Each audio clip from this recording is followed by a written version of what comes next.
अभी हाल ही में जया बच्चन इंटरनेट पर बहुत छाई हुई हैं। कोई उन्हें ट्रोल कर रहा है तो कोई उनका सपोर्ट कर रहा है, लेकिन असल में उनके साथ हुआ क्या है और ये सारा मैटर है क्या, चलिए इसके बारे में डिटेल में समझते हैं। रवि किशन के बारे में तो आप जानते ही होंगे, ये एक फिल्म एक्टर हैं और साथ ही एक MP भी हैं, वो भी बीजेपी से। अब ये कुछ समय पहले ही पार्लियामेंट के अंदर एक स्पीच देते हैं जिसमें ये कहते हैं कि इंडिया के अंदर हर साल चाइना, पाकिस्तान और नेपाल के थ्रू कई सारा ड्रग्स लेकर आया जाता है और उसमें बॉलीवुड की इंडस्ट्रीज की कई सारी सेलिब्रिटीज भी इसको यूज करती हैं। अब ये बात जो है अमिताभ बच्चन की वाइफ जया बच्चन को कुछ अच्छी नहीं लगती और क्योंकि वो भी समाजवादी पार्टी से MP हैं तो वो उनका रिप्लाई कुछ इस तरह देती हैं, जिसमें वो कहती हैं कि एंटरटेनमेंट इंडस्ट्री हर रोज लगभग 5 लाख लोगों को डायरेक्ट एम्प्लॉयमेंट देती है और लगभग 50 लाख लोगों को हर रोज इनडायरेक्ट एम्प्लॉयमेंट देती है। जिस सिचुएशन में हमारे देश के अंदर बेरोजगारी का ये हाल चल रहा है कि हर कोई यहाँ पर परेशान है, उस सिचुएशन में फिल्म इंडस्ट्री देश के लिए एक बहुत बड़ा सहारा बना हुआ है। लेकिन क्योंकि देश में अनएम्प्लॉयमेंट इतनी फैल चुकी है और बहुत सारे इश्यूज ऐसे फैल चुके हैं जिससे लोगों का अटेंशन डाइवर्ट करने के लिए इस तरह की स्पीच दी जा रही है और बॉलीवुड को टारगेट बनाया जा रहा है। यहाँ तक कि वो लोग भी जिन्होंने इस फिल्म इंडस्ट्री से ही काफी नाम कमाया है और इसी से अपनी शोहरत कमा के वो यहाँ तक पहुंचे हैं, पार्लियामेंट में पहुंचे हैं,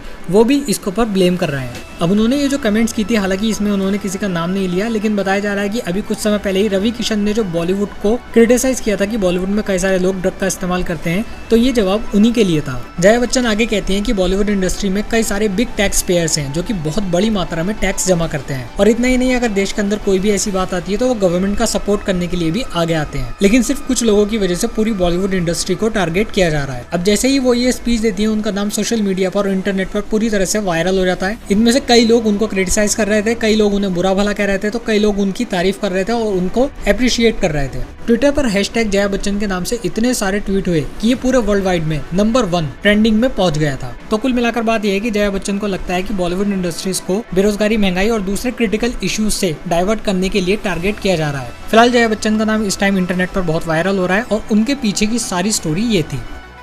सो गाइस, इस वीडियो में इतना ही। अगर आप ये वीडियो फेसबुक पर देख रहे हैं तो हमारे पेज को लाइक जरूर करें और अगर आप ये वीडियो यूट्यूब पर देख रहे हैं तो हमारे चैनल को सब्सक्राइब जरूर करें। मैं मिलता हूँ आपसे नेक्स्ट वीडियो में, तब तक के लिए टेक केयर। देश में ड्रग ट्रैफिकिंग, ड्रग एडिक्शन की समस्या बढ़ती जा रही है। हानिकारक दवाओं के सेवन के माध्यम से देश की युवा पीढ़ी को बर्बाद करने की साजिश रची जा रही है। मुझे दुख के साथ कहना पड़ रहा है कि इस साजिश में हमारे पड़ोसी मुल्कों का हाथ है। प्रतिवर्ष चीन और पाकिस्तान के रास्ते देश में भारी मात्रा में नशे की दवाइयों की तस्करी होती है, मंगाई जाती है पंजाब के रास्ते, नेपाल के रास्ते। और नशे की दवाइयां हमारी फिल्म इंडस्ट्री में भी इसके एडिक्शन करवा दे।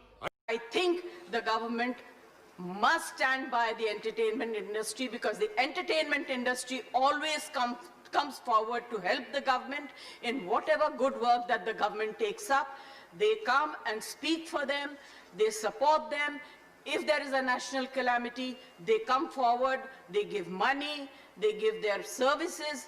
I think that it is very, very important that the government must support this industry and not kill it just because there are few people.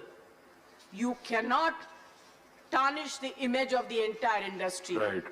This industry brings international name and recognition also, apart from the political people.